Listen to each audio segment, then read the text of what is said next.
Halo, selamat datang di channel aku. Kali ini, aku akan menceritakan alur dari drama Korea yang berjudul The Red Slave.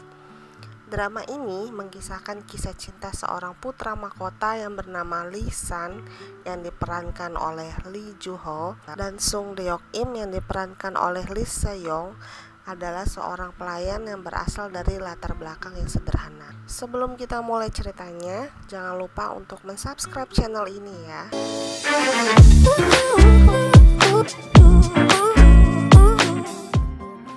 Film diawali oleh seorang dayang muda yang sedang mendongeng pada teman-temannya. Dayang muda ini bernama Deok Im. Deok Im sedang berdongeng pada teman-temannya untuk mendapatkan uang.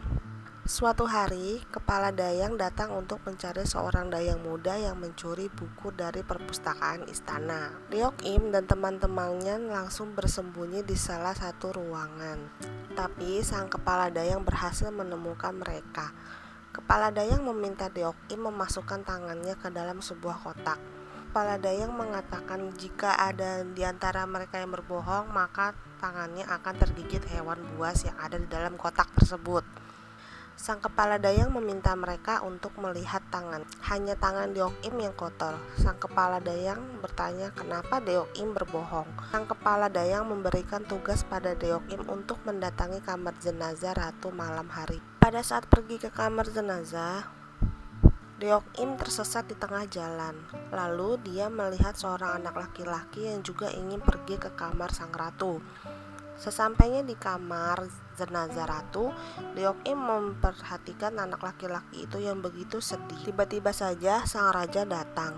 Deok Im dengan segera membantu anak laki-laki itu untuk melarikan diri. Deok Im tidak tahu kalau dia adalah putra mahkota yang bernama Lee. Sang raja masuk ke dalam kamar. Sang raja terkejut melihat keberadaan Deok Im di sana. Lalu sang raja menceritakan tentang sang ratu pada Deok.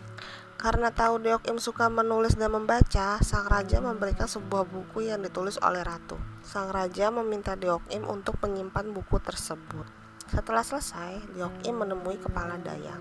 Saat acara pemakaman sang ratu dimulai, kepala dayang bercerita pada Deok Im bahwa sang ratu dulunya adalah seorang dayang yang sama seperti mereka.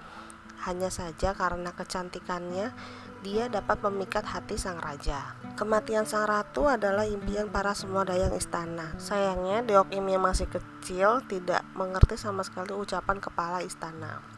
Besok harinya Deok Im dan semua dayang diperintahkan untuk tidak membaca buku yang dilarang oleh raja. Dalam buku itu terdapat halaman yang dilarang dibaca oleh semua orang yang ada di dalam istana. Suatu hari, tiba-tiba sang putra mahkota dituduh sudah membaca buku yang dilarang oleh raja. Raja yang kesal meminta para pelayannya untuk menemukan buku itu. Deok Im dengan cepat pergi ke perpustakaan dan menemukan buku itu. Deok Im merobek halaman yang dilarang oleh raja, lalu bersembunyi. Saat para pelayan raja mencari buku itu, seorang teman Lee San yang bernama Hang Do melihat Deok Im melempar buku itu. Lalu salah seorang pelayan istana langsung membawanya kepada raja. Sang raja terkejut saat melihat halaman yang dia larang sudah robek.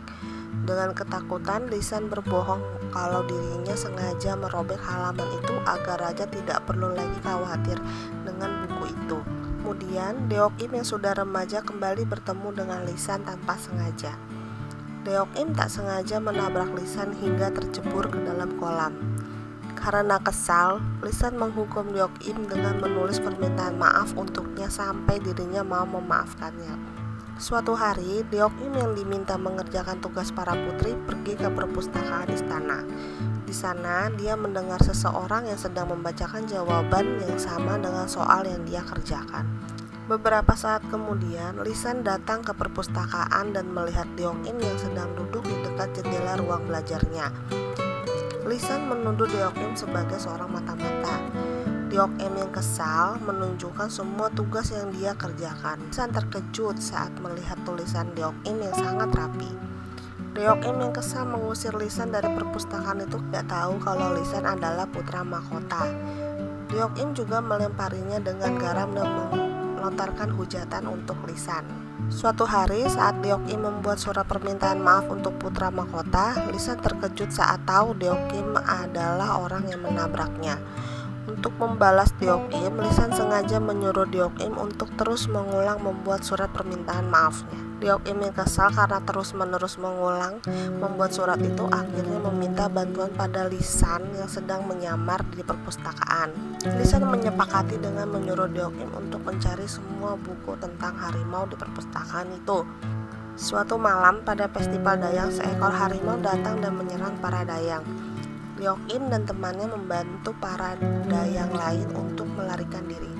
Saat ingin menolong seseorang Dayang yang terjebak di dalam ruangan, Deok-im hampir diserang harimau. Untung saja Lisan berhasil membunuh harimau tersebut sebelum menyerang Deok-im. Besok paginya, Deok-im datang ke istana raja untuk membawakan hadiah dari para putri raja. Dia melihat Lisan sedang dihukum raja karena sudah membunuh seekor harimau. Deok-im baru menyadari kalau pria yang dia temui di perpustakaan adalah putra mahkota. Sang raja yang senang melihat tulisan Deok-im memberikan kesempatan Deok-im untuk meminta sesuatu dari raja. Deok-im meminta sang raja untuk memaafkan putra mahkota, tapi sang raja menjadi marah saat mendengar ucapan Deok-im. Lalu Deok-im yang ketakutan menceritakan masa kecilnya kepada raja. Karena Deok-im yang pandai mendongeng, sang raja pun menjadi iba dengan dirinya, membuat raja membatalkan hukuman pada Deok-im. Malam harinya, sang raja menemui Lisan. Sang raja menyampaikan rasa ketakutannya jika Lisan sampai diserang harimau, sehingga sang raja menjadi sangat marah pada Lisan.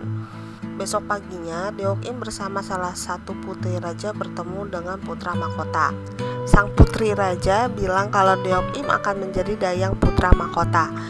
Lisan yang terkejut melihat Deok-im berusaha untuk menutupi wajahnya, tetapi Deok-im berhasil melihat wajah Lisan pada pantulan air. Hari berikutnya, Deok-im bersiap untuk pindah ke istana putra mahkota. Saat Deok-im merapikan barangnya di perpustakaan, Deok-im tak sengaja bertemu dengan Lisan yang kini memandang 수인에게 하명하실 일이라도 있으시온지요. minta maaf pada Deok-im karena dia sudah membohonginya selama ini. Deok-im yang mengira Lisan sudah pergi langsung mengutarakan kekesalannya. Deok-im terkejut saat tiba-tiba Lisan muncul dari salah satu sudut ruangan. Alih-alih menghukum Deok-im, Lisan menyuruh Deok-im untuk mengutarakan semua kekesalan pada dirinya. Sebelum pergi, Lisan berpesan pada Deok-im untuk tidak muncul lagi di hadapan Lisan. Besok paginya, Deok-im belajar membuat tinta. Dengan kecerdasan, Deok-im berhasil membuat tinta dengan mudah. Lalu seorang temannya mengabari kalau Deok-im telah terpilih menjadi Dayang yang khusus melayani putra mahkota. Di hari pertama tugasnya, Deok-im mendapat tugas sebagai pengantar air untuk membuat tinta putra mahkota. Saat melihat meja kerja sang putra mahkota berantakan, Deok-im segera merapikan meja tersebut.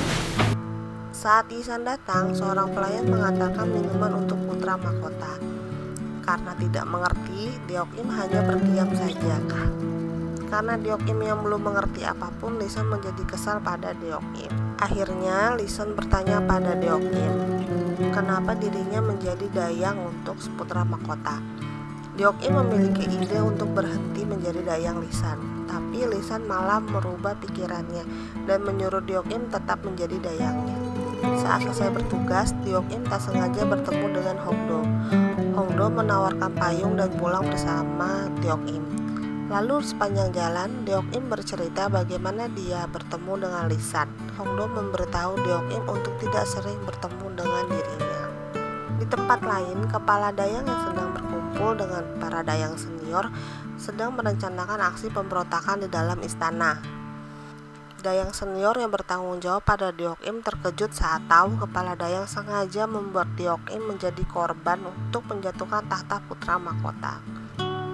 Saat liburan tiba, Deok-im pergi ke rumah seseorang yang telah membuatnya berhasil masuk istana dan menjadi Dayang. Ternyata wanita itu adalah ibu dari putra mahkota. Dia meminta Deok-im untuk memberikan semua kabar tentang anaknya, yaitu Lisan. Saat kembali ke istana, Putri Wan yang benci melihat Deok-im menuduh Deok-im sudah melanggar aturan berjalan di dalam istana. Putri Wan menyuruh Dayangnya untuk mencabuk Deok-im karena kesalahannya. Tiba-tiba Lisan datang dan membebaskan Deok Im. Karena Putri Huan yang keras kepala, dia meminta Permaisuri yang memutuskan hukuman untuk Deok Im. Permaisuri menilai hukuman yang diberikan Putri Huan sangatlah kejam. Tapi karena tahta Putri Huan lebih tinggi dari dirinya, sang Permaisuri tidak bisa menolak keinginan Putri Huan. Untuk menahan Putri Huan, sang Permaisuri beralasan untuk mengajak Putri Huan makan bersama, yang juga dihadiri oleh Raja. Lalu sang Raja datang dan bertanya kenapa Deok Im ada di ruangan itu. Sang Permaisuri bercerita tentang hukuman Deok Im. Karena Deok Im merupakan dayang putra mahkota, sang Raja menyuruh Lisan untuk memutuskan hukuman yang pantas untuk Deok Im. Mendengar keputusan Lisan yang akan menghukum Deok Im dengan memotong gajinya membuat Raja senang, tapi tidak untuk Putri Huan. Malam harinya, ibu putra mahkota menemui Deok Im. Dia meminta Deok Im untuk mengikuti Lisan kemanapun dan memberitahu dia apapun yang terjadi pada Lisan. Lalu Deok Im mengikuti Lisan pergi ke sebuah rumah bordir. Di tengah perjalanan, Deok Im tiba-tiba kehilangan jejak Lisan. Tiba-tiba saja Deok Im diserang oleh pengawal Hongdo. Hongdo yang mencurigai Deok Im memerintahkan para pengawal untuk membunuh Deok Im. Bagaimana kelanjutan ceritanya? Tunggu di video berikutnya ya. Dan jangan lupa subscribe channel ini ya. Sampai jumpa.